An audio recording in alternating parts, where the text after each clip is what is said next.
The history of India, Bharat का इतिहास, episode 12, Indian foods. जैसे भारत में सब कुछ अनेक और विविध है, भारतीय भोजन भी वैसे ही विविध है। पूरब, पश्चिम, उत्तर और दक्षिण भारत का आहार एक दूसरे से बहुत अलग है। भारतीय भोजन पर अनेक तत्वों का प्रभाव पड़ा है।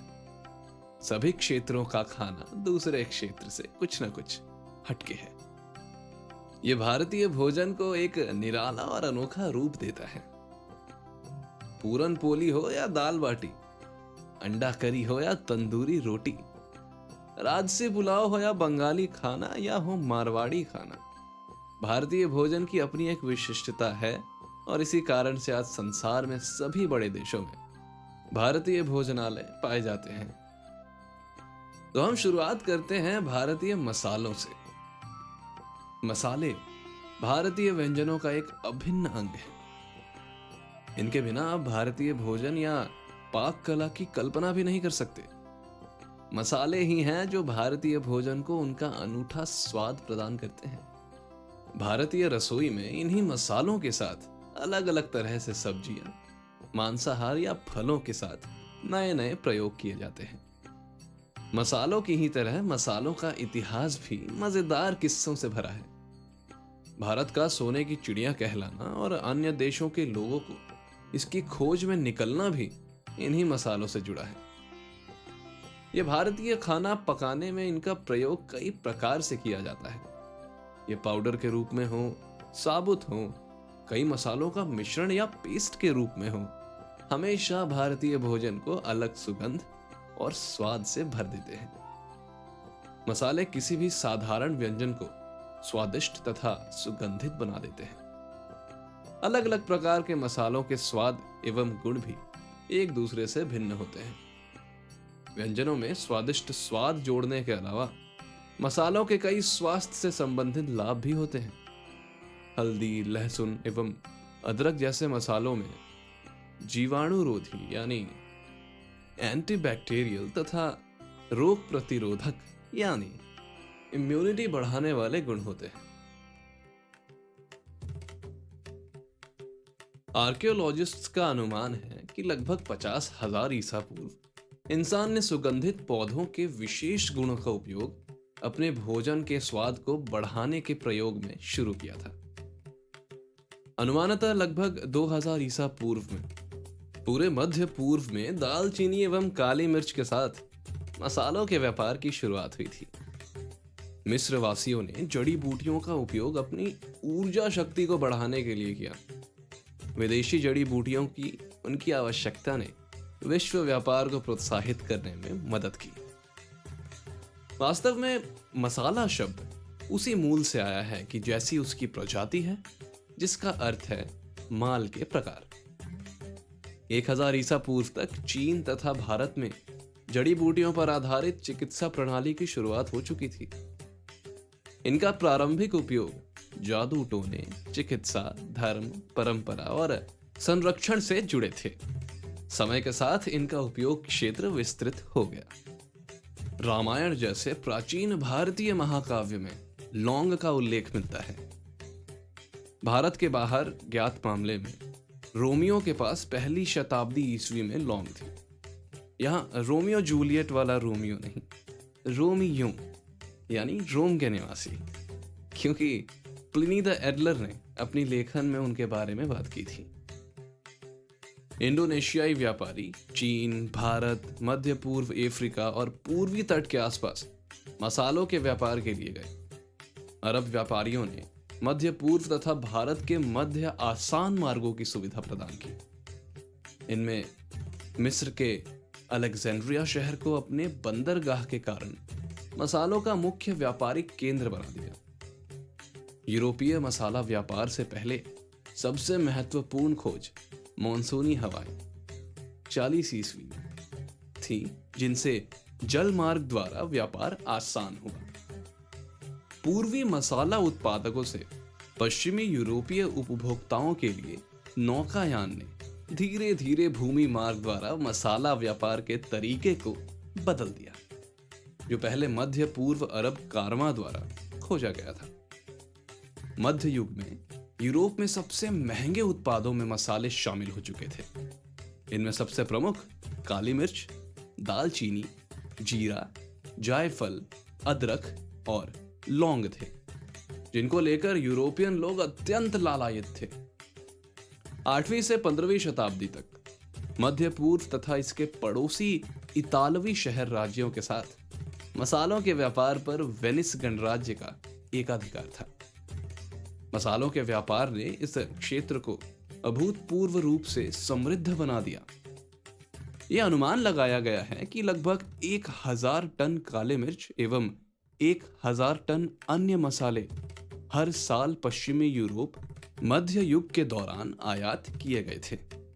इनकी कीमत का अंदाजा इस बात से लगाया जा सकता है कि इन सामानों का मूल्य 1.5 लाख लोगों के लिए अनाज की वार्षिक आपूर्ति के बराबर था। संक्षेप में, मसालों का आकर्षक इतिहास साहसिक अन्वेषण, विजय और भयंकर नौसैनिक प्रतिद्वंदता की कहानी है। मतलब, A fascinating history of spices are tales of adventure, exploration, conquest and fierce naval rivalry. उस समय के लोग अपने भोजन के स्वाद को बढ़ाने या बदलने के लिए मसालों का इस्तेमाल उसी प्रकार से करते थे जैसा कि हम आज करते हैं। भारतीय मसालों की ख्याति यानी रेप्यूटेशन दर्ज इतिहास से भी पुरानी है। भारतीय मसालों का इतिहास की कहानी 7000 साल से भी ज्यादा पुरानी है।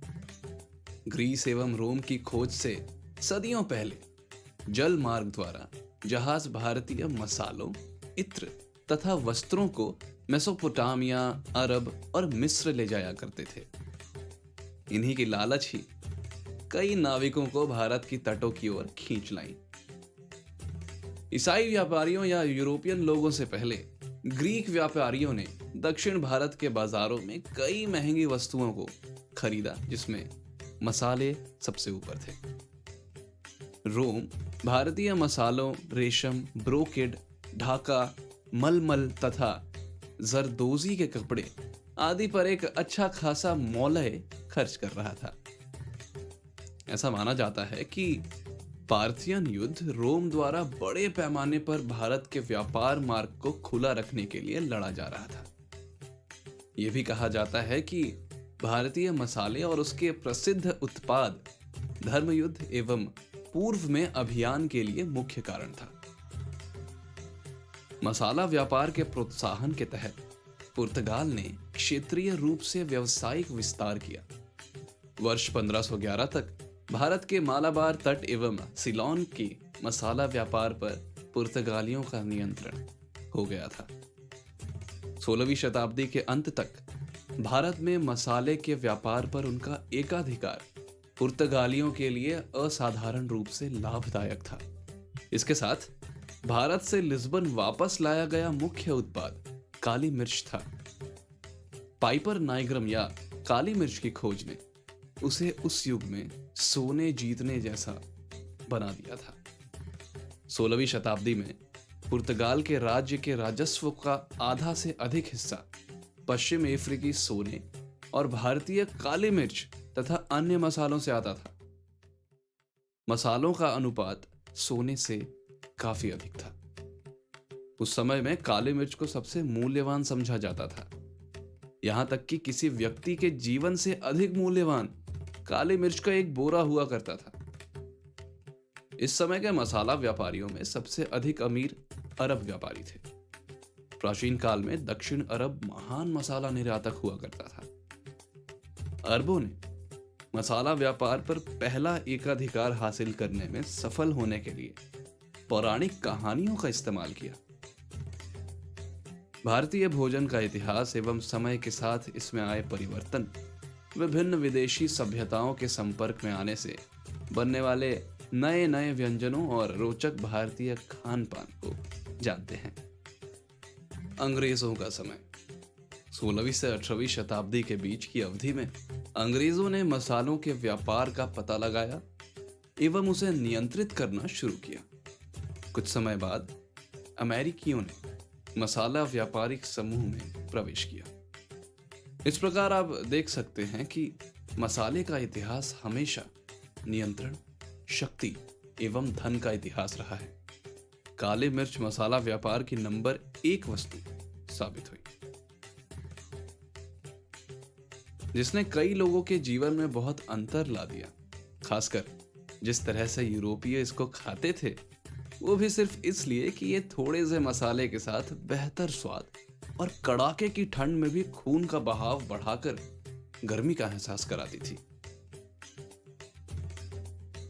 उपरोक्त वर्णन के आधार पर हम भारतीय मसालों एवं उनके महत्व तथा इतिहास को बहुत अच्छे प्रकार से समझ सकते हैं। भारतीय मसालों का हमारी अर्थव्यवस्था में बहुत अहम स्थान रहा है। आज के दौर में भी भारत को उसके मसालों की वजह से बहुत सम्मानीय दृष्टि से देखा जाता है। खासकर काली मिर्च के स्वाद के दीवाने विश्व में हर जगह देखे जाते हैं। ये न केवल अपने स्वाद बल्कि औषधीय गुणों की वजह से भी अत्यंत लोकप्रिय है। भारतीय समाज के इतिहास, विकास, भाषाओं, विविधताओं और उससे विभिन्न कलाओं पर पड़ने वाले प्रभाव को विस्तृत रूप से जानने के लिए आप द हिस्ट्री ऑफ इंडिया सुन सकते हैं। अब मसालों के महत्व पर आते हैं। हजारों वर्षों से भारतीय खाना पकाने में मसालों का पारंपरिक रूप से 3 कारणों से उपयोग किया जा रहा है। पहला, उनके स्वाद के कारण। दूसरा, भोजन को संरक्षित करने की उनकी क्षमता। तीसरी, उनके औषधीय गुण के कारण।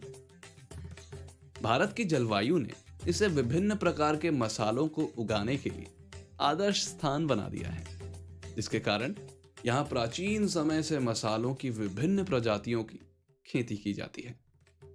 उदाहरण के लिए भारत में एक मसाला मिश्रण गरम मसाला बहुत आम होते हुए भी अत्यंत महत्व रखता है। भारत में बनने वाली कोई भी व्यंजन, चाहे वो शाकाहारी हो या मांसाहारी हो, गरम मसाले के बिना अधूरा है। वैसे ही लाल मिर्च, धनिया, जीरा आदि के बिना भी भारतीय व्यंजन अधूरे हैं। समय, स्वाद एवं खाने वाले के अनुसार भोजन में इनकी मात्रा निर्धारित होती है। रोचक तथ्य तो ये है कि भारतीय मसालों को लेकर बहुत सी गणनाएं हुई हैं। जैसे सुनाते थे अजीबो गरीब कहानियां। अरब व्यापारी कहानियों का सहारा लेकर बताते थे कि उन्हें ये दुर्लभ मसाले कितनी मुश्किल से मिलते हैं। मसलन दालचीनी जहरीले सांपों से भरी गुफा में पैदा होती है। मसालों के बदले मिलते थे महंगे जानवर। मध्य युग की शुरुआत में यूरोप में एशियाई मसाले काफी महंगे थे। कुछ मसालों का भाव तो पैदावार वाली जगह से हजारों गुना अधिक था। 1 पाउंड केसर का दाम 1 घोड़े, 1 पाउंड अदरक की कीमत भेड़ और 2 पाउंड जावित्री का भाव गाय के बराबर होता था। जर्मनी के 1393 के प्राइस टेबल में 1 पाउंड जायफल का दाम 7 मोटे बैलों के बराबर लिखा था। यहाँ तक कि 1 बोरी काली मिर्च से जीते जागते इंसान को भी खरीदा जा सकता था। काली मिर्च के साथ कई अन्य मसालों और जड़ी बूटियों को मुद्रा के रूप में उपयोग किया जाता था। एक वक्त तो पूरे यूरोप में काली मिर्च पैसे के विकल्प के रूप में मान्य थी। काली मिर्च के दानों को गिनकर इससे टैक्स, टोल और किराया चुकाया जाता था। यहाँ तक कि दुल्हन को दहेज के रूप में काली मिर्च भी दी जाती थी। एशिया के समृद्ध मसाला क्षेत्र पर एकाधिकार के लिए यूरोपीय देशों के बीच बड़ा खूनी संघर्ष भी हुआ।